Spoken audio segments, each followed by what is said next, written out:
www.islamicwaves.com. بہت بڑا جو احسان ہوا،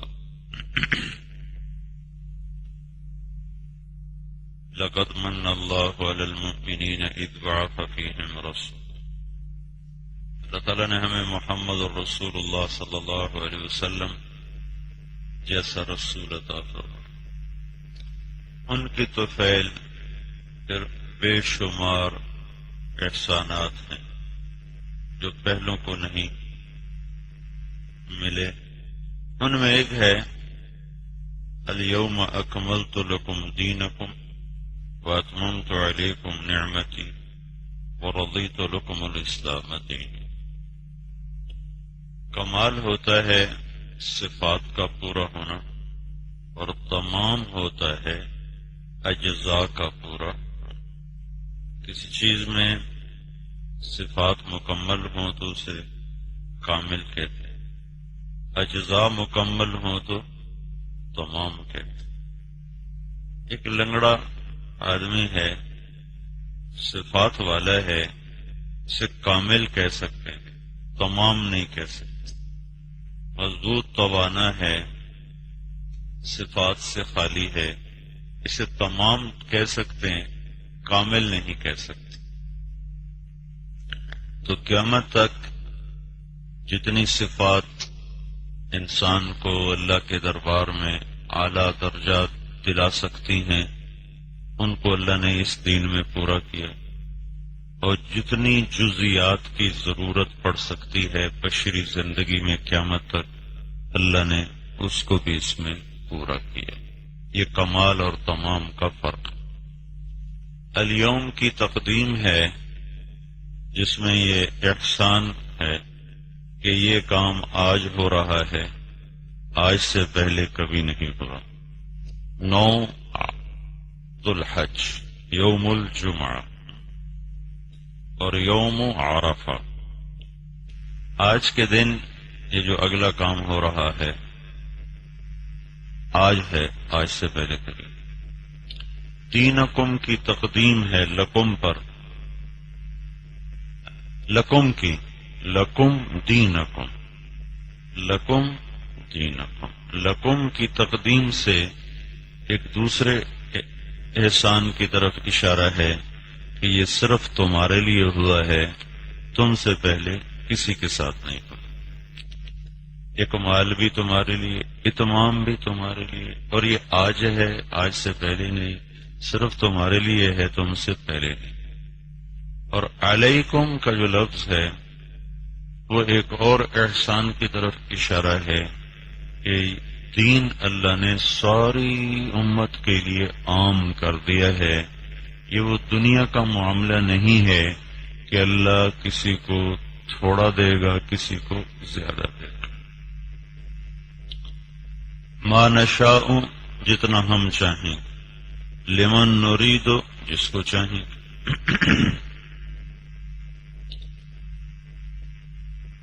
تو یہ دنیا میں بہت نظر آتا ہے، ما نشاء لمن نرید۔ ہر چاہا بھی اللہ نہیں دیتا، ہر چاہنے والوں کو بھی نہیں دیتا۔ تو کیا دین بھی ایسا ہے؟ کہ نہیں، دین ایسا نہیں۔ علیکم، علیکم، علی شاہ جانے کے لیے ہوتا ہے۔ تو یہ جو تمہیں اللہ دین دے رہا ہے یہ تم سب پر برابر فیضان ہے۔ اب تم لینے والے بنو تو دینے والا تیار ہے۔ تم 10 دکانیں کھول کے بیٹھ جاؤ تو ضروری نہیں 10 سے تمہیں رزق ملے۔ تم 5 ڈگریاں لے لو، ضروری نہیں اس سے تمہیں کوئی اعلیٰ درجے کی نوکری مل جائے، ضروری نہیں۔ مل بھی سکتی ہے، نہیں بھی مل سکتی۔ علیکم، آ جاؤ بھائی، سارے آ جاؤ، جتنا مانگو گے اتنا دے دیا جائے گا۔ نعمت، اس کو نعمت سے تعبیر کیا۔ واتممت علیکم نعمتی، پھر اس کا نام خود تجویز کیا تو ورضیت لکم الاسلام دینا۔ اور اس کو سب سے اعلیٰ دین قرار دیا. ومن احسن دینا ممن اسلم وجہہ للہ، یہ سب سے احسن.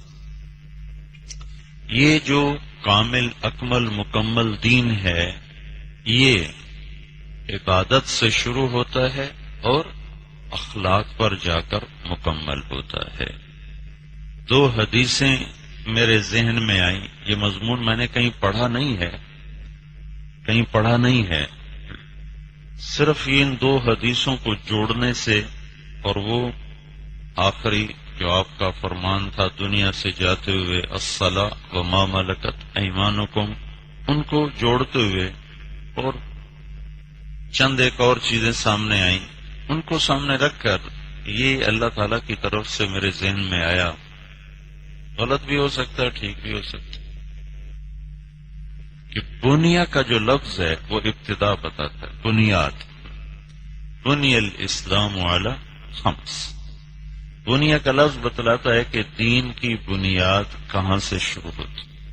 تو اس کو بنیاد کا لفظ جب کہا تو ایک گھر بنا دیا. شیخ نے خیمے سے تشبیہ دی ہے. خیمہ بھی گھر ہے.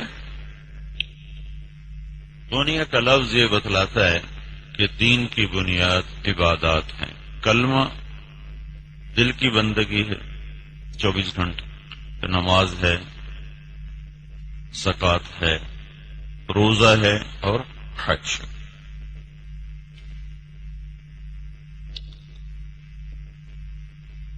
دوسری حدیث کو ساتھ جوڑا تو انما بعثت لاتمم مکارم الاخلاق. اتمم کا میں نے پہلے آپ کو ترجمہ بتایا کہ تمام کا مطلب ہوتا ہے اجزاء کا پورا ہو جانا.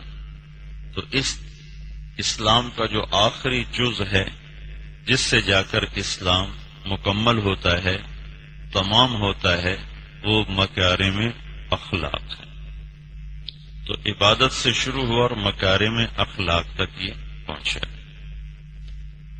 پہلے بھی کئی دفعہ یہ میں بتا چکا ہوں، پھر دوبارہ دہرائی ہے کہ یاد دہانی سے چیز تازہ ہو جاتی. عبادت بنیاد، اخلاق اس کی چھت ہے. جب عبادت کو بنیاد سے تشبیہ دی ہے تو پھر یہ تشبیہ میں نے خود نکالی ہے کہ اخلاق اس کی چھت ہیں. اتمم کے لفظ سے کہ ہمیشہ گھر جو مکمل ہوتا ہے وہ چھت کے ساتھ جا کر مکمل ہوتا. چھت نہ ہو تو اس سے استفادے کی شکل کوئی نہیں ہوتی. اور اس وقت تک تبلیغ کی محنت، مدرسوں کی محنت، خانقاہوں کی محنت، اس سے عبادات کا مجموعہ تو تیار ہوا ہے، اخلاق والوں کا ابھی مجموعہ تیار نہیں ہوا. افراد موجود ہیں، مجموعہ کوئی نہیں. قربانی دینے والے، یقین والے بڑے موجود. ایک اور اس کے ساتھ روایت جوڑو، یہ اثر ہے، ابن ابی دنیا نے ان کو کتاب التوکل میں نقل کیا ہے کہ یقین اور اخلاق بہت تھوڑے تقسیم کیے گئے. یقین اور اخلاق. تو یقین اندر کی چیز ہے، اخلاق باہر کی چیز. یقین دکھا نہیں سکتے، اخلاق چھپا نہیں سکتے. یقین کی کمزوری چھپ جاتی ہے، اخلاق کی کمزوری چھپ نہیں سکتی. یہ 2 کام دین میں مشکل ہیں، اللہ پر اعتماد اور توکل اور اچھے اخلاق. یہ دونوں بازار میں تھوڑے ہیں، اور تھوڑی چیز بازار میں اپنے آپ اس کی قیمت بڑھ جاتی ہے. زیادہ ہو گھٹ جاتی ہے، کم ہو بڑھ جاتی.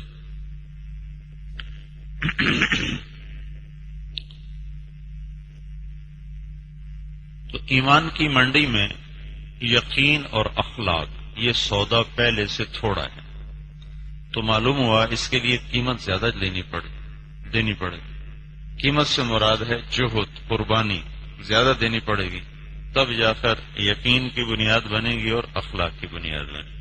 پھر میں نے ان دونوں میں موازنہ کیا، سوچتا رہا کہ اب یہ دونوں سب سے مشکل ہے، ان دونوں میں کون سا زیادہ مشکل ہے؟ تو مجھے اخلاق یقین سے بھی زیادہ مشکل نظر آئے. یقین کی گھاٹیاں برداشت کرنے کے لیے انسان ذہنی طور پہ تیار ہوتا ہے، یقین کی گھاٹیاں برداشت کریں. فاقہ تنگی، فاقہ تنگی، ضرورتوں کا ٹوٹنا. تو اس سے پہلے میں نے اللہ کے سوا کسی سے آگے میں کسی کے آگے میں نے ہاتھ نہیں پھیلانا. وہ ذہنی طور پہ تیار ہوتا ہے.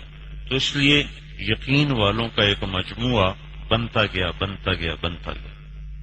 اخلاق بد اخلاقی سے جنم لیتے. اخلاق سیکھنے کی گھاٹی ہوتی ہے جب میرے ساتھ کوئی بدتمیزی کر رہا ہوتا ہے.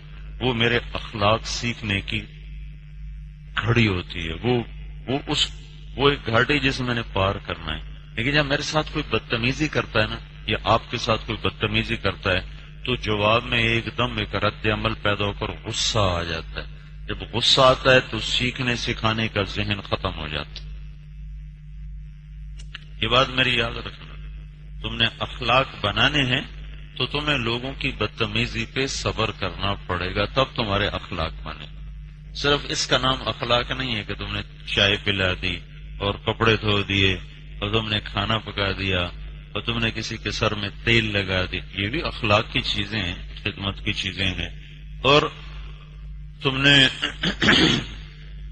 کسی کی جانی یا مالی مدد کر دی.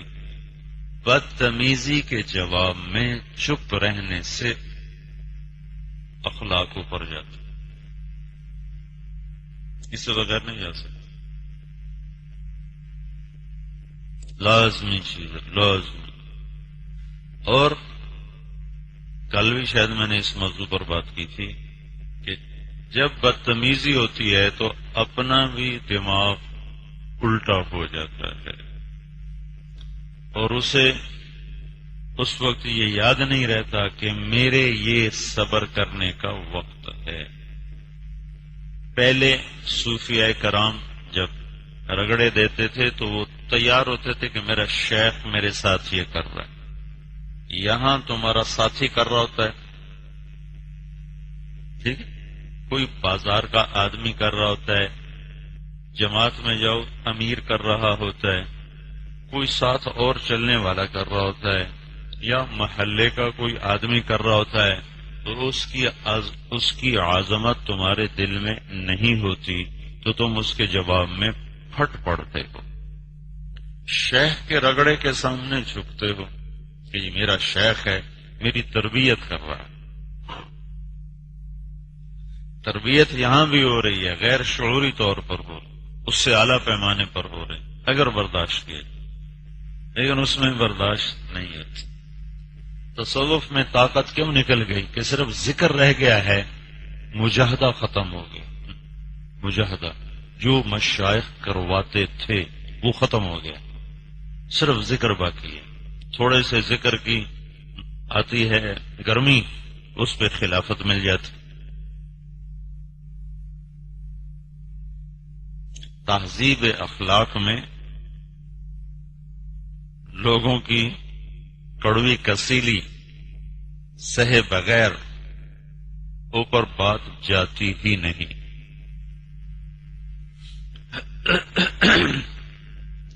تو لہذا یقین سے زیادہ مشکل ہے اخلاق بنانا. پھر اگر میرا یقین کمزور ہے نا تو یہ ہر آدمی کو پتہ نہیں چل سکتا. اسے ہی پتہ چلے گا جس سے میں اپنی ضرورتیں پیش کروں گا، اور تمہیں تو نہیں پتہ چلے گا. اور اخلاق ایسی چیز ہے جو ہر وقت کھلتا ہے، برا ہے یا اچھا ہے، برا ہے یا اچھا ہے.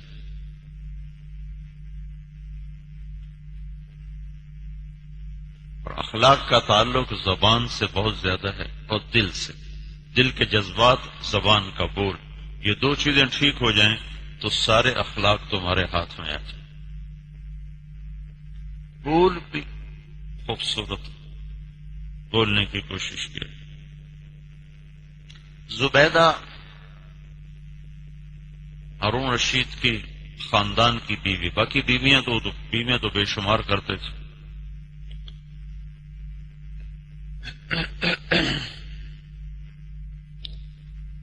3,000 تو اس کی باندیاں تھی، پتہ نہیں کر دے کیا ہے. 3,000 باندیاں. وہ بیویاں جب چاہے تبدیل کر لیں، صرف خاندان کی بیوی سے تھوڑا دبتے تھے خاندانی نظام کی وجہ سے، ورنہ بیویاں بھی تبدیل کرتے رہتے تھے اور کنیزوں کی تو لائن لگی ہوتی تھی. عجب لوگ. تو اس کا ایک عزیز تھا، جعفر اس کا نام، اس کی باندی پہ نظر پڑ گئی ہارون کی. وہ کہنے لگا یہ مجھے دو. کہنے لگا میں تو نہیں دیتا. کہا مجھے دو ورنہ میں قسم کھا رہا ہوں تم نہیں دے گا میں تمہیں قتل کروں گا. ان کو میں نے بھی قسم کھائی ہوئی ہے کہ اگر میں نے اس کو دیا یا بیچا تو میرا سارا مال صدقہ اور میری بیویوں کو طلاق. اب میں کیسے دوں؟ تو ہارون رشید نے ابو یوسف رحمت اللہ علیہ کو بلایا. کہا اب کوئی راستہ نکال. انہوں نے کہا آدھا آزاد کر دے آدھا بیچ دے. آدھے کو آزاد کر دے آدھے کو بیچ دے تو اس کی قسم نہیں ٹوٹے. اس آدھے کی قیمت کتنی لگی؟ 1,00,000 دینار، یعنی 1 ارب روپیہ. 1 ارب آج. تو اب باندی کے لیے 1 مہینے کا استبرا ہوتا ہے نا. 1 مہینہ باندی کے قریب نہیں جا سکتے. تو ہارون نے کہا اگر آج رات میں اس کے قریب نہ گیا تو میں فوت ہو جاؤں. مجھے آج رات اس کے ساتھ سونا ہے. اس نے کہا پھر اس کو آزاد کر کے نکاح کر لو تو بس پھر وہ استبرا اور رحم کی ضرورت نہیں. تو اس نے اس پر امام ابو یوسف کو 1,00,000 درہم انعام دیا اور خود یہ سارے چکر چلا کے رات اس کے ساتھ گزاری. 3,000 باندیوں کے بعد یہ حال تھا. پتہ نہیں کھاندے کی ہیں. ادھر تو ایک سے بھاگے پھرتے، یہاں ایک ہوتا تھا جمیل کمپاؤڈر، اردو اسپیکنگ تھا، مائگریٹڈ. اس کی بیوی فوت ہو گئی. وہ کپڑے استری کر رہی تھی، کرنٹ لگا مر گئی. تو مجھے یہاں مل گیا راستے میں. تو میں نے کہا بھائی اللہ تعالیٰ جو بخشش فرمائے، بہت افسوس ہوا اور اللہ تعالیٰ آپ کو بہتر بدل عطا فرمائے. کہنے کہ ہائے ہائے ایک سے مشکل سے جان چھڑائی تھی دوسرے کی دعا کر رہے ہو. تو زبیدہ اس کی خاندانی بیوی تھی. اس سے بیٹا تھا امین اور مامون تھا باندی کا بیٹا. تو باندی کے بیٹے کو وہ مقام نہیں دیا جاتا تھا جو خاندان کی عورت کی، لیکن ہارون رشید ترجیح دیتا تھا مامون کو، اور خاندانی دباؤ کی وجہ سے اس نے اپنا ولی عہد اور نامزد کیا تھا امین کو. چاہتا تھا مامون کو بناؤ لیکن خاندان کے پریشر کی وجہ سے امین کو بنایا. تو اتنا کیا کہ امین کے بعد اگر امین کو کچھ ہوتا ہے تو اس کے بعد مامون ہوگا، یوں کر دیا.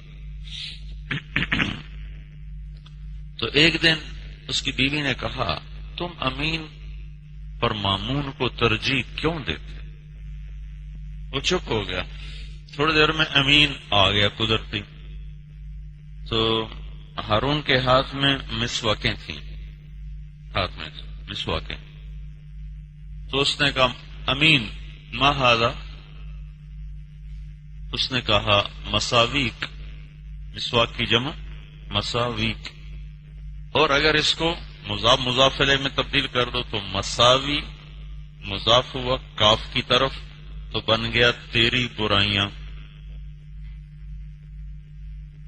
مساویہ سیئات، سیئات کی جمع مساوی.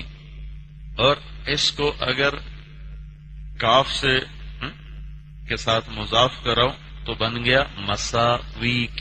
تو یہ لفظ اپنے ظاہر میں مسواک کی جمع بھی ہے اور مضاف الیہ بھی یہ بن سکتا ہے مساویک.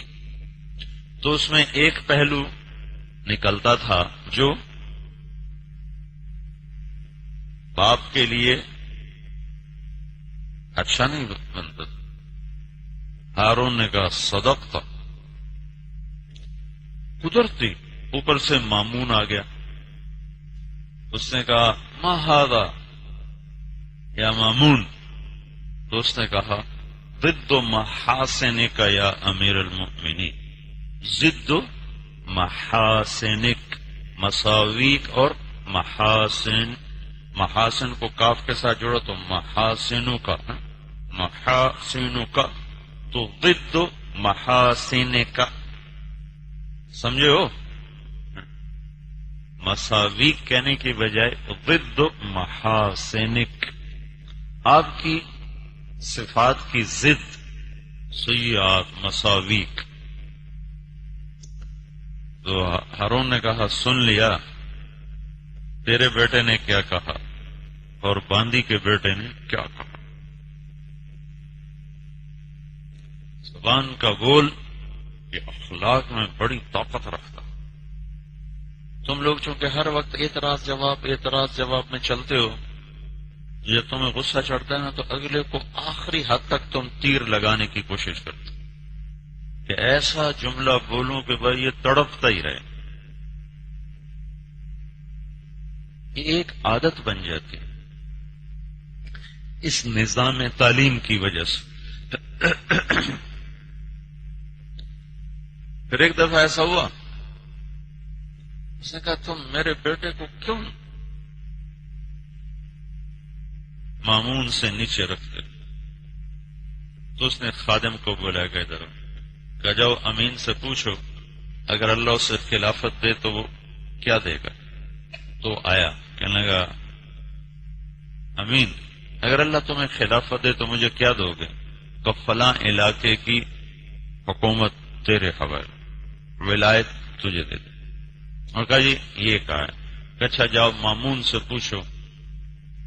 تو مامون اس وقت نہ کچھ لکھ رہا تھا، بہت علمی آدمی، قلم دبا، کہنے لگا مامون اگر اللہ آپ کو خلافت دے دے تو آپ مجھے کیا دیں گے؟ تو اس نے دوات اٹھا کر اس کے منہ پہ مارے، وہ سارے اس کے چہرے پر سیاہی لگی کہ بدبخت، میرے باپ کی زندگی میں اس کے مرنے کی خبریں مجھے سناتا ہے کہ مجھے خلافت کب ملے گی؟ کیوں ہے؟ جب باپ مرے گا تبھی ملے گی نا۔ اگر میرے باپ کی زندگی میں مجھے اس کے مرنے کی خبریں سناتا تو اسی کالے منہ کے ساتھ پہنچے گا کہ میرے ساتھ تو اس نے یہ کیا۔ اگر دیکھا ہے تو ایک باندی کا بیٹا باپ کے دل میں جگہ بنا گیا اپنے اخلاق کی وجہ سے، اور خاندان کا بیٹا دل سے باہر نکل گیا اپنے سوء خلق کی وجہ سے۔ پھر امین کو خلافت ملی۔ ایک دن ہارون بڑا پریشان بیٹھا ہوا ایسے غمگین، تو اس کے خادم نے پوچھا امیر المومنین آپ کیوں غمگین بیٹھے؟ دنیا کی ہر شے اللہ نے آپ کو دی۔ 21 سال کی عمر میں خلیفہ بن گیا تھا، بالکل کام کی کوئی نہیں آئی، ابھی تک تو کوئی نہیں آئی۔ اس کا دادا مروان بادشاہ، اس کا باپ عبد الملک بادشاہ، اس کا بھائی ولید بادشاہ، اس کا دوسرا بھائی سلیمان بادشاہ، اس کا خامن عمر خلیفہ، اس کا پھر اگلا بھائی یزید بادشاہ، اس کا اگلا بھائی، اس کا چوتھا بھائی ہشام بادشاہ۔ 7 نسبتوں سے یہ خاتون شہزادی رہی۔ تو کا زوجنا کا فاطمہ بنت عبد الملک۔ تو عمر رضی اللہ عنہ نے کہا احسنت فاجزلت یا امیر المؤمنین، اب میں تمہیں کیا سمجھاؤں، تمہیں بھینس کے آگے بیک بن بے احسنت اور اجزلت جب جڑتے ہیں تو اس میں کیا خوبصورت ہے، نقش فریادی ہے کس کی شوخی تحریر کا، کاغذی ہے پیرہن ہر پے کرے تصویر کا۔ ہزاروں اس کے مطالب بیان کیے جا چکے ہیں، اور پھر بھی کہتے ہیں پتہ نہیں یہ مطلب ہے کہ نہیں ہے۔ غزل کا بادشاہ۔ تو عبد الملک نے اپنے بیٹوں سے کہا تم ایسا خوبصورت بول سکتے ہو؟ اتفاقاً اس کے منہ سے نکل گیا ہوگا۔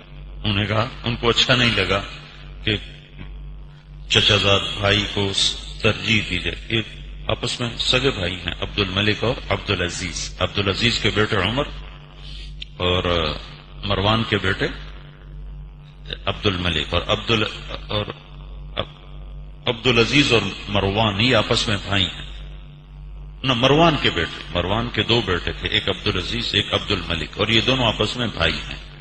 تو عبد الملک نے، مروان نے اپنے مرتے وقت عبد الملک اور اس کے بعد عبدالعزیز کے لیے وصیت لکھی تھی۔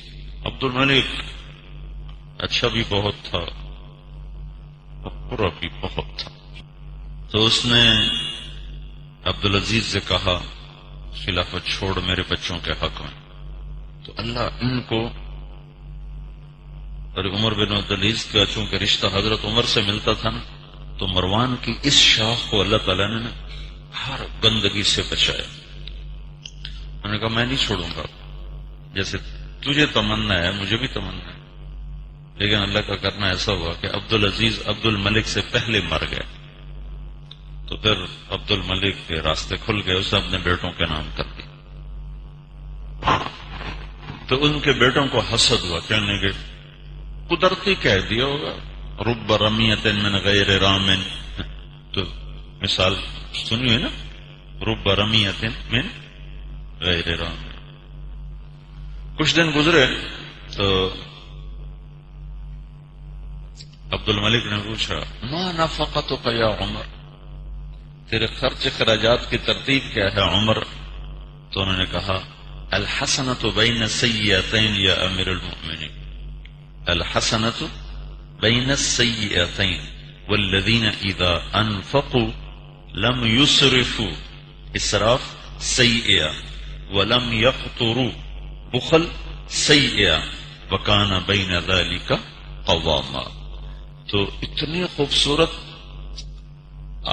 یعنی قرآن کی آیت کو اتنے خوبصورت انداز میں ڈھالا، الحسنۃ بین ذلک قوام، بین السیئتین لا یسرف ولا یقتر، نہ اسراف اور نہ بخل، الحسنۃ بین السیئتین یا امیر المؤمنین۔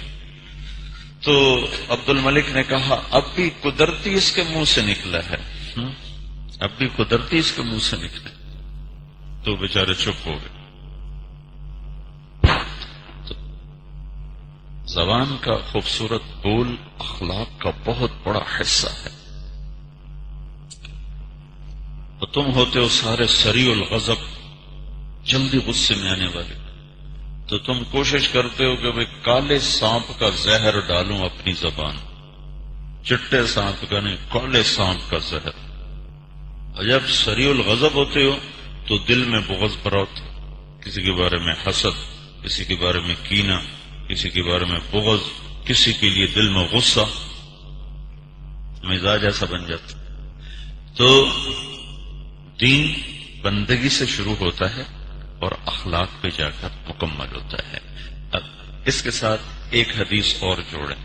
ایک صحابی آتا ہے، حدیث جبریل، وہ کہتا ہے مل اسلام یا رسول اللہ، تو آپ کہتے ہیں، مشہور حدیث آپ نے سنی ہوگی، ان تشہد ان لا الہ الا اللہ وان محمد رسول اللہ وتقیم الصلاة وتؤتی الزکاة وتصوم رمضان وتحج البیت ان استطعت الیہ سبیلا۔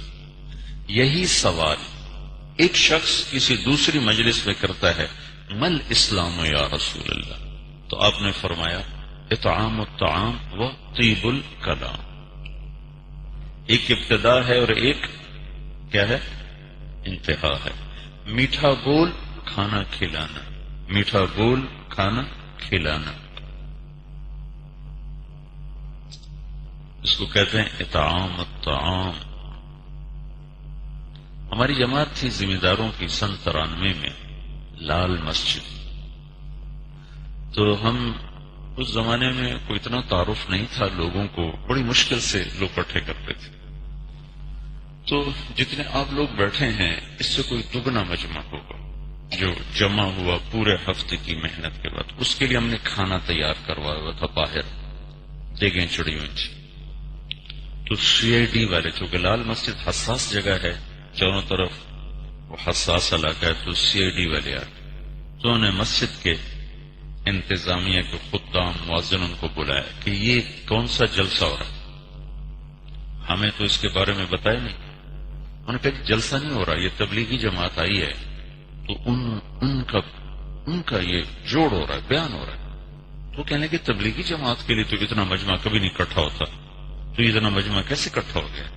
تو نے کہا جی یہ کوئی ذمہ داروں کی جماعت ہے، تو اس میں ایک مولوی صاحب ہیں جس کے بیان کے لیے لوگ زیادہ جمع ہو گئے. کیوں تو یہ دیگیں کیسی چڑھ رہی ہیں جلسوں میں کھانے کے، تو یہ دیگیں کیسی چڑھ رہی ہیں؟ کہا جی یہ بھی تبلیغی جماعت والوں نے چڑھائی ہیں. تبلیغی جماعت والوں تو انہیں دیگیں کہاں سے چڑھا؟ کہا جی یہ خود کوئی مالدار لوگ ہیں تو یہ لوگوں کو کھانے بھی کھلاتے. تو اسلام کیا ہے؟ طیب الکلام اور اطعام الطعام، کھانا کھلانا، میٹھا بول بول، ابتدا انتہا. اب وہی حدیث جبریل مل ایمان یا رسول اللہ، تو آپ نے کہا ان تؤمن باللہ وملائکتہ وکتبہ ورسلہ وبالبعث بعد الموت. پھر یہی سوال ایک اور مجلس میں کچھ عرصے کے بعد بتا مل ایمان، اب جبریل نہیں ہے، ایک صحابی ہے، مل ایمان یا رسول اللہ، تو آپ کہتے ہیں الصبر والسماح، صبر کرنا اور معاف کرنا. اور ایک سماحہ کا مطلب ہے سخاوت، سمحن کشادگی. تو آپ نے کہا ایمان کیا ہے؟ صبر اور سخاوت، صبر اور درگزر. جیسے ہم کہتے ہیں نا سامحنی، سامحنی بھائی معاف کر، درگزر کرو بھائی، تو اس میں سے سماحت.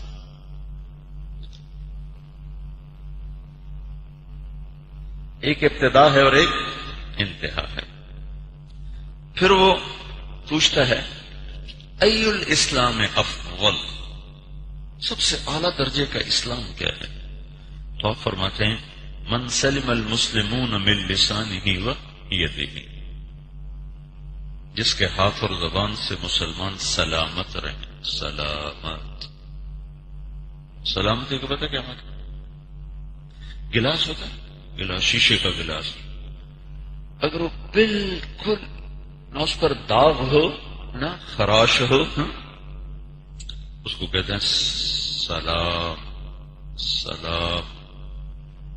اور اگر اس پر داغ ہو یا کہیں سے ہلکی سی خراش ہو تو اب اس پر لفظ سلام نہیں منطبق ہو سکتا. السلام علیکم ورحمۃ اللہ، جب آدمی کہتا ہے السلام علیکم ورحمۃ اللہ، السلام علیکم ورحمۃ اللہ، تو اس میں دو باتیں ہیں. ایک یہ ہے کہ نماز پڑھنے والا دنیا سے کٹ کر دربار الہی میں پہنچا ہوا تھا، تو وہ وہاں سے واپس آ کر اپنے ساتھیوں کو سلام کرتا ہے جیسے غائب حاضر کو آ کے سلام کرتا ہے. اور دوسرا مطلب یہ ہے کہ میری طرف سے تجھے ہمیشہ سلامتی ملے گی، کبھی میری طرف سے تیرے لیے نہ داغ ملے گا، نہ دھبا ملے گا، نہ خراش ملے گی. نا افشوا السلام بینکم. میں تمہیں ایک عمل بتاؤں، لن تؤمنوا حتی تحابوا، لن تدخلوا الجنة حتی تؤمنوا ولن تؤمنوا حتی تحابوا. نہ جنت میں نہیں جا سکتے جب تک ایمان نہ لو، ایمان نہیں لا سکتے جب تک محبت نہ کرو. تو میں تمہیں ایک عمل بتاؤں جس سے محبت پھیل جائے گی، افشوا السلام بینکم. تو افشوا السلام اس وقت محبت کا ذریعہ بنے گا جب یہ مطلب تمہارے ذہن میں ہوگا کہ میں اسے کہہ رہا ہوں کہ اللہ کی بھی تجھ پر سلامتی ہو اور میری طرف سے بھی تو ہمیشہ سلامت رہے گا. خالی سلام علیکم سے نہیں ہوتا. اس تصور کے ساتھ جب سلام کلام ہوتا ہے تو وہ ایک حقیقت ہوتی ہے، تب جا کر محبت پیدا ہوتی. من سلم المسلمون من لسانہ و یدہ. اچھا، اس کو کیا کہا آپ نے؟ سب سے اعلی درجے کا اسلام. اور یہ اخلاق میں کیا ہے؟ سب سے ادنا درجے کا اخلاق.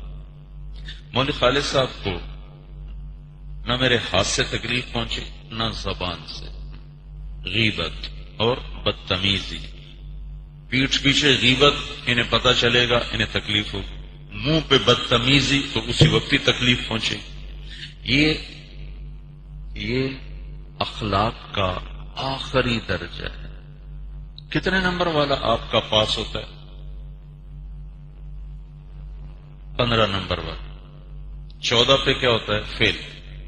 15 نمبر والا فخر تو نہیں کرتا کہ میں پاس ہو گیا، کہتا شکر ہے یار فیل ہونے سے بچ گیا، کہتا شکر ہے یار فیل ہونے سے بچ گیا. 33 نمبر لینے والا کبھی فخر کر سکتا ہے پاس ہو گیا ہوں؟ اس کو اگلی لعنت ہے تیرے پاس ہونے پر بھی. اگلے سے کہتے ہیں لعنت ہے تیرے پاس ہونے پر بھی. یہ پاس.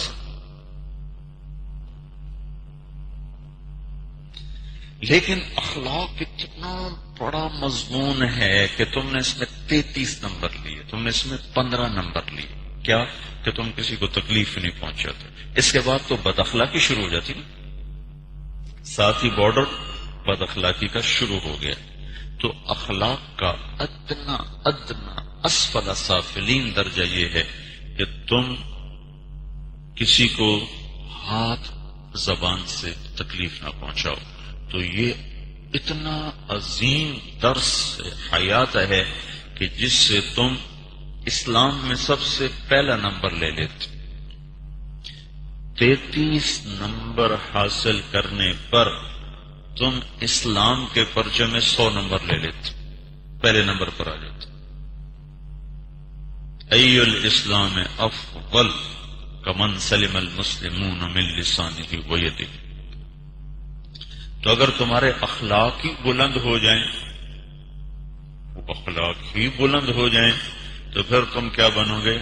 کاد الحلیم ان یکون نبیا. اللہ کے نبی کا فرمان ہے کہ اچھے اخلاق والا نبی بنتے بنتے رہ جاتا ہے. تم میں اور اس میں بس ایک نبوت کا فرق رہ جاتا. اور حلم، عفو اور صفح، تمام محاسن اخلاق کے مجموعے کا نام ہے حلم. ایک بحث چلتی ہے، چونکہ بعض روایات میں یہ بھی آتا ہے کہ اسحاق ذبیح اللہ ہے، اسحاق اور اکثر روایات اسماعیل کی ہیں. اور علماء بعض حضرت اسحاق کو بھی افضل کہتے ہیں، اسحاق کو علیہ السلام کو بھی افضل کہتے ہیں اسماعیل سے. تو جو اسماعیل کو اسحاق پر فضیلت دیتے ہیں ان کی سب سے قوی دلیل یہ ہے، سب سے قوی دلیل کہ اللہ تعالیٰ نے اسحاق علیہ السلام کی بشارت دی بغلام علیم، بغلام علیم، اور اسماعیل علیہ السلام کی بشارت دی بغلام حلیم. حلیم حلیم علیم سے افضل ہوتا. حلیم کیا ہوتا ہے؟ علیم سے افضل ہوتا. چونکہ علم کے ساتھ عمل ضروری نہیں اور حلم کے ساتھ علم ضروری ہے. ایک عالم بھی ہے، فاسق و فاجر بھی ہے، اور ایک حلیم ہے، وہ علم والا بھی ہوگا اور معاصی سے دور بھی ہوگا. پھر اس نے پوچھا ای الایمان افضل، یا اللہ سب سے اعلیٰ درجے کا ایمان کیا ہے؟ تو آپ نے کہا حسن الاخلاق، اچھے اخلاق سب سے اعلیٰ درجے کا ایمان ہے، سب سے اعلیٰ درجے کا ایمان ہے. مکارم اخلاق. اس لیے اللہ کے نبی نے فرمایا اچھے اخلاق والا قائم اللیل اور صائم النہار سے بھی آگے نکل جاتا. یہ وہ مضمون ہے میرے عزیزو جو ہمارے علمی مدارس میں اور علمی حلقوں میں نہ بولا جاتا ہے، نہ سمجھا جاتا ہے، نہ سمجھایا جاتا ہے. تبلیغ میں یہ نمبر پورا تھا، چوتھا، لیکن تبلیغ والوں نے خود ہی تبلیغ کو مختصر کر دیا ہے. ایک پہلا نمبر، ایک چھٹا نمبر، اسی پہ سارا زور لگا کے پھر وہ تشکیلیں شروع کر دیتے. تو مولانا الیاس صاحب نے پورا نسخہ لکھا تھا، 6 نمبر، اس میں چوتھا نمبر اور مولانا یوسف صاحب نے یہ جو کتاب لکھی منتخب احادیث، اب تو یہ 1,500 حدیثوں کا مجموعہ ہے. اصل مسودہ 3,000 حدیثوں کا جو کراچی بھیجا مولانا صاحب، کٹا پھٹا تھا، پھر اس کو کمپیوٹر سے صحیح کیا. اس میں 1,500 حدیثیں تھی 6 نمبر کی، 5 نمبر اور 7واں لایانی سے پرہیز، لایانی سے پرہیز. تو 6 چیزوں کے بارے میں 1,500 حدیثیں تھیں، اور چوتھے نمبر اکیلے کے لیے 1,500 حدیثیں تھیں. اس چوتھے نمبر کو 6 نمبر کے مساوی کر کے رکھا ہے. تو بندگی سے شروع ہو کر اخلاق پہ پہنچتا ہے. بندگی میں نماز سب سے اعلیٰ ہے. نماز دیکھو، ایک بڑا طبقہ ہے جس کو شیطان نماز پڑھنے ہی نہیں دیتا. ایک وہ ہے جو ہم نمازی ہیں، ہمیں شیطان نماز کو اچھا نہیں بنانے دیتا کہ نماز خوبصورت کر کے پڑھے، تیز تیز تیز تیز تیز تیز، دھیان جما کے نہیں پڑھنے دیتا. نماز کو خوبصورت بنانے کے فکر سے محروم کر دیتا. اور ان الصلاۃ تنہی عن الفحشاء والمنکر ولذکر اللہ اکبر. نماز ذکر اکبر ہے، اور نماز کے اندر بد اخلاقی سے نکلنے کی راہیں موجود ہیں. لیکن جو نماز میں اور آپ پڑھتے ہیں یہ حاضری تو لگواتی ہے، تاثیر پوری نہیں نظر آتی کہ اس میں وہ توجہ اور وہ حضوری نہیں ہوتی. تو یہ 2 دن میں نے آپ کو ایک اجمالی سی تھوڑی بات کی ہے کہ پورا دین ہمارے سامنے ہو، ہم کہاں تک ہم نے پہنچنا ہے اور کہاں تک میں پہنچا ہوا ہوں.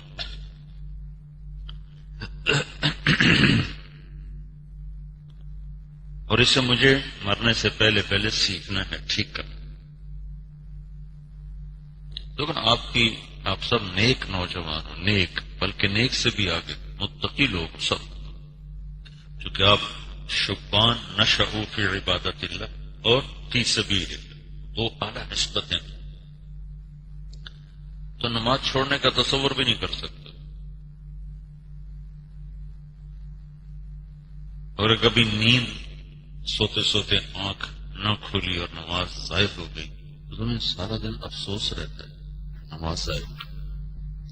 لیکن زبان کا بول غلط ہو جائے یا دل میں کینہ بیٹھ جائے یا بغض بیٹھ جائے تو اس کے لیے تمہیں کوئی افسوس نہیں ہوتا کہ میرے دل میں فلاں کے بارے میں بغض بیٹھا، میں اس کو کیسے نکالوں، کہ فلاں کے بارے میں میرے دل میں کینہ ہے، میں اسے کیسے نکالوں، یہ میری زبان غیبت پہ چل پڑتی، میں اسے کیسے روکوں.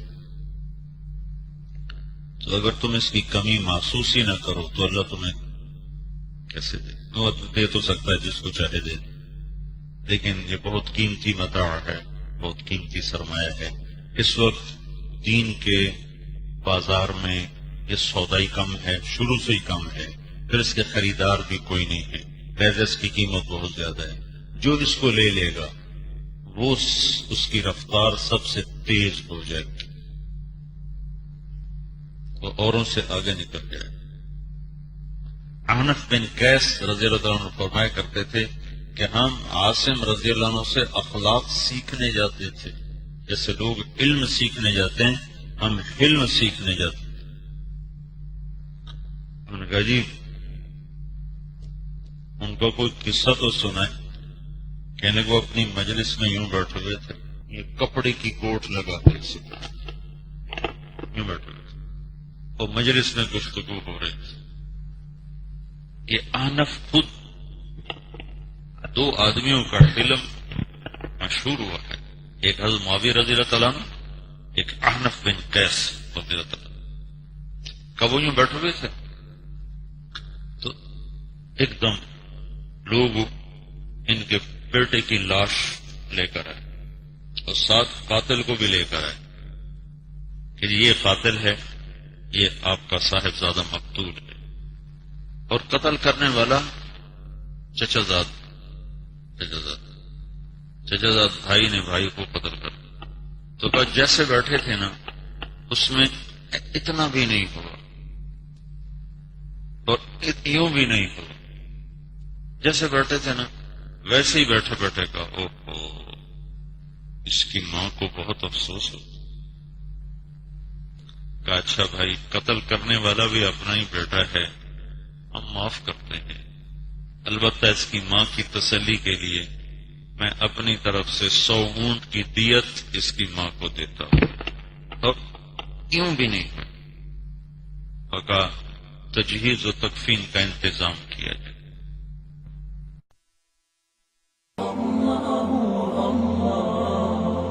www.islamicwaves.com